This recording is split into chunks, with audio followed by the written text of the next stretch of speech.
राजस्थान की ही और भारतीय जनता पार्टी की, तो बीजेपी के कार्यकर्ताओं ने एक बगावती सुर अख्तियार कर लिया है। तस्वीरें खुद ब खुद बता रहे हैं कि किस अंदाज में लोग हाथों में पोस्टर और बैनर लिए भारतीय जनता पार्टी के नेता राजस्थान के बीजेपी के मुख्यालय के सामने पहुंचे हुए हैं, नारेबाजी कर रहे हैं, विरोध प्रदर्शन कर रहे हैं। दरअसल मामला यह है कि आपको याद है कि कल हमने आपको बताया था कि किस तरीके से बीजेपी की एक लिस्ट राजस्थान के प्रत्याशियों की आई और उसके बाद में जब लिस्ट पब्लिक डोमेन में पहुंची, लोग आग बबूला हो गए भारतीय जनता पार्टी से जुड़े हुए लोग, क्योंकि उनका आरोप यह था कि बाहरियों को टिकट दे दिया गया। उनका आरोप यह था कि बीजेपी के लिए जो वर्षों से काम कर रहे हैं उनको नजरअंदाज कर दिया गया और जिन लोगों को टिकट दिया जाना चाहिए था, कई सारे ऐसे लोग हैं जिनको टिकट नहीं दिया गया, बल्कि कई सारे ऐसे लोगों को टिकट दे दिया गया आला कमान की तरफ से, जिनका कोई ना तो दखल है राजस्थान के अंदर पार्टी को मजबूत करने के लिए, ना ही राजस्थान के अंदर उन लोगों ने कोई ऐसा काम किया है जिसके सिले के तौर पर उनको टिकट दिया जाता है। इसलिए आप देख रहे हैं हाथों में पोस्टर्स, बैनर और तख्ती को लेकर के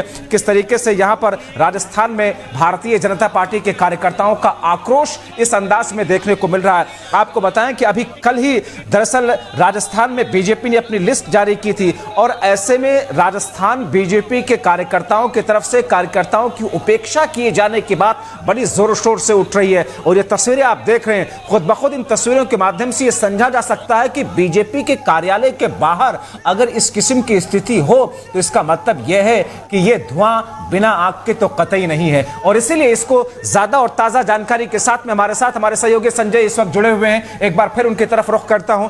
संजय, बीजेपी का जो विरोध प्रदर्शन उनकी पार्टी के कार्यकर्ताओं की तरफ से पार्टी कार्यालय के बाहर क्या दर्शाता है? आला कमान होश में आओ और बाहरी प्रत्याशी नहीं चाहिए।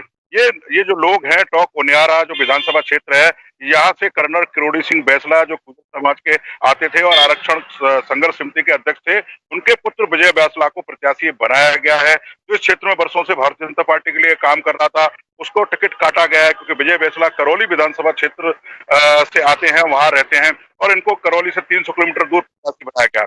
और बड़ी महत्वपूर्ण जो 41 जो प्रत्याशी की सूची बीजेपी की आई है, उसमें बड़ी महत्वपूर्ण बात मैं आपको यहाँ बता दूं, भैरव सिंह शेखावत जिन्होंने इस बीजेपी को राजस्थान में जिंदा किया और खड़ा किया, और उनके जो दामाद है नरपत सिंह राजवी, वो लगातार 3 बार से उस जगह विद्याधर नगर से विधायक रहे हैं और आज भी वर्तमान में वो वहां से विधायक है। उनका टिकट भारतीय जनता पार्टी ने काट कर और वहां से जो है राजवर्धन सिंह राठौर को उतारने का काम किया है। और दिया कुमारी को भी राजपाल शेखावत जो वसुंधरा के बिल्कुल खासम खास माने जाते हैं, उनकी जगह उनको उतारने का काम किया है। तो कहीं ना कहीं वसुंधरा गुट के जो लोग थे, उनका नाम कहीं पहली सूची में नहीं आया है, उनको दरकरार किया गया है। और एक सबसे बड़ा अहम जो बात बताऊं, इस 41 में से 4 नाम ऐसे हैं जो राजन सिंह राठौर ने जो नेता प्रतिपक्ष बने हैं गुलाब चंद कटारिया के बाद, उनकी सिफारिश पर टिकट मिले हैं। सुहास महरिया को लक्ष्मणगढ़ से टिकट मिला है और तमाम जो सीकर और चूरू के आसपास बैलेंस करने के लिए राठौर ने जो 4 नाम दिए थे, उनको टिकट दिया गया है। तो बीजेपी में जो TV7 भारत ने पहले भी इस खबर पर काफी देर तक चर्चा हुई आपकी हमारी कि अब की बार 10 सांसदों को भारतीय जनता पार्टी मैदान में उतारने वाली है। उनकी बाकायदा सूची भी TV7 भारत पहले भी जारी कर चुका है। अभी पहली सूची में संजय, ऐसे में सवाल ये है कि क्या इन प्रदर्शन के आधार पर पार्टी आलाकमान कोई दोबारा उसमें कोई अपडेट करेगा, या पार्टी ने सोच समझ करके एक फैसला लिया है, अब प्रदर्शन हो कुछ भी हो, पार्टी के लोग रूठे, गुस्सा हो, नाराज हो, पार्टी का फैसला वही रहेगा और फिर इसका इंपैक्ट क्या पड़ेगा?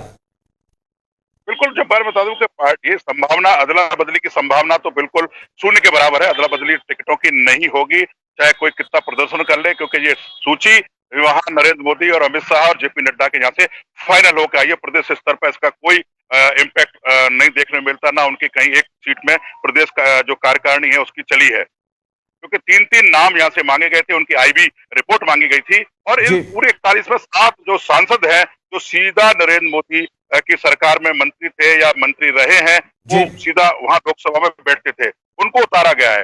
लेकिन सबसे बड़ी बात यह है कि ये सांसद जो 7 सांसद उतारे गए हैं, उनके सामने जो समस्या टिकट की सूची जारी होती जो आई है, जो विरोध आया है कि बाहरी नहीं सहेंगे। किरोड़ीलाल मीणा को सवाई माधोपुर से राज्यसभा से सांसद आते हैं, उनका भी टर्न ओवर भी बाकी है, उनको सवाई माधोपुर से प्रत्याशी बनाया गया। लेकिन आशा मीणा वहां पर बहुत मजबूत दावेदार थी भारतीय जनता पार्टी की, उनके आशा मीणा के पक्ष में करीब 10 से 15 बस जिस दिन जेपी नड्डा जहां जयपुर में आए थे उस दिन आई थी और उन्होंने प्रदेश कार्यालय पे प्रदर्शन किया था। कहता कि किरोड़ी लाल नहीं चाहिए, आशा मीणा चाहिए। जी तो बीजेपी मगर इन तमाम चीजों का अब असर क्या देखने को मिलता है संजय? आपने बहुत विस्तार के साथ में इन तमाम पहलुओं को दर्शकों तक पहुंचाया आपने, बहुत शुक्रिया फिलहाल इन तमाम जानकारी के लिए। तो हमारे सहयोगी संजय वर्मा जैसा कि बता रहे थे कि स्थिति भारतीय जनता पार्टी की अपनी बीजेपी की प्रदेश की यूनिट में इस वक्त यह है कि राजस्थान में कार्यालय के बाहर इस अंदाज का विरोध प्रदर्शन चल रहा है। अब आगे पार्टी आलाकमान क्या फैसला लेगी या फिर इसी फैसले पर अडिग रहेगी, देखना दिलचस्प होगा।